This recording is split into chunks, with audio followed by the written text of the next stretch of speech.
Kenapa sih ketika daun putri malu disentuh ia akan menutup?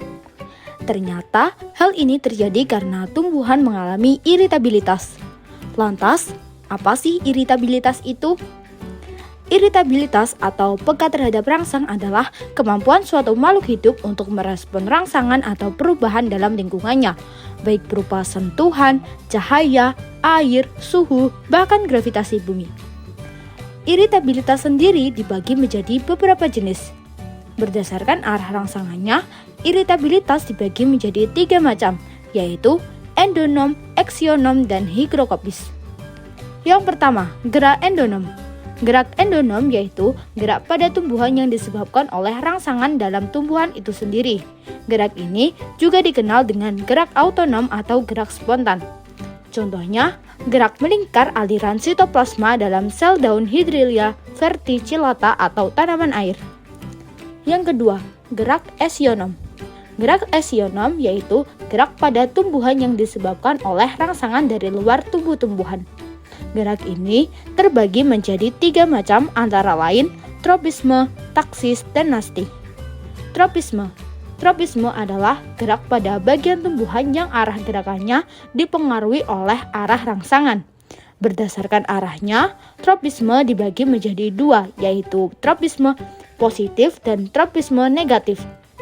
Tropisme positif adalah gerak tumbuhan yang arahnya mendekati sumber rangsangan, sedangkan tropisme negatif adalah gerak tumbuhan yang arahnya menjauhi sumber rangsangan. Berdasarkan jenis rangsangannya, gerak tropisme dibedakan menjadi 5, yaitu fototropisme, geotropisme, tigmotropisme, hidrotropisme, dan kemotropisme. Fototropisme adalah gerak tumbuhan yang merespon rangsang berupa cahaya. Contohnya, ujung batang bunga matahari yang membelok ke arah cahaya. Hal itu menunjukkan fototropisme positif. Adapun akar bunga matahari bergerak menjauhi cahaya yang menunjukkan fototropisme negatif. Geotropisme adalah gerak tumbuhan yang dipengaruhi oleh gaya gravitasi bumi. Contoh, pertumbuhan akar yang selalu ke arah bawah menunjukkan geotropisme positif, sedangkan gerakan ujung batang tumbuhan yang menjauhi tanah menunjukkan geotropisme negatif. Selanjutnya, tigmotropisme. Tigmotropisme adalah gerakan atau perubahan orientasi pertumbuhan tumbuhan sebagai reaksi terhadap sentuhan. Contohnya, seluruh tanaman anggur yang merambat ke pagar. Hidrotropisme adalah gerak tumbuhan yang disebabkan adanya rangsangan berupa air. Contoh, gerak ujung akar tumbuhan menuju sumber air. Hal ini menunjukkan hidrotropisme positif. Adapun gerak ujung batang ke atas menjauhi sumber air merupakan hidrotropisme negatif. Yang terakhir, kemotropisme. Kemotropisme adalah gerakan tumbuhan ke arah rangsang berupa zat kimia. Contoh, akar tanaman yang bergerak menuju mineral-mineral dalam tanah. Hal tersebut menunjukkan kemotropisme positif. Adapun pertumbuhan tanaman ke atas menjauhi mineral dalam tanah menunjukkan kemotropisme negatif. Nasti adalah gerak dari bagian tumbuhan yang arahnya tidak bergantung pada arah datangnya rangsangan. Gerak nasti dibagi menjadi 7, yaitu fotonasti, seismonasti atau tigmonasti, niktinasti, termonasti, kemonasti, hidronasti, dan nasti kompleks. Fotonasti adalah gerak tumbuhan yang terjadi akibat rangsangan cahaya matahari. Contohnya, bunga pukul 4 atau Mirabilis celapa yang mekar pada sore hari dan menguncup pada esok paginya. Seismonasti atau tigmonasti adalah gerak tumbuhan yang terjadi akibat rangsangan berupa sentuhan atau getaran. Contohnya, daun tumbuhan Venus yang menutup ketika tersentuh serangga kecil. Contoh lainnya adalah gerak menutupnya daun putri malu ketika disentuh. Niktinasti adalah gerak tumbuhan yang terjadi akibat rangsang berupa suasana malam hari. Contohnya adalah daun tanaman polong-polongan yang menutup di malam hari. Termonasti adalah gerak tumbuhan yang terjadi akibat rangsang berupa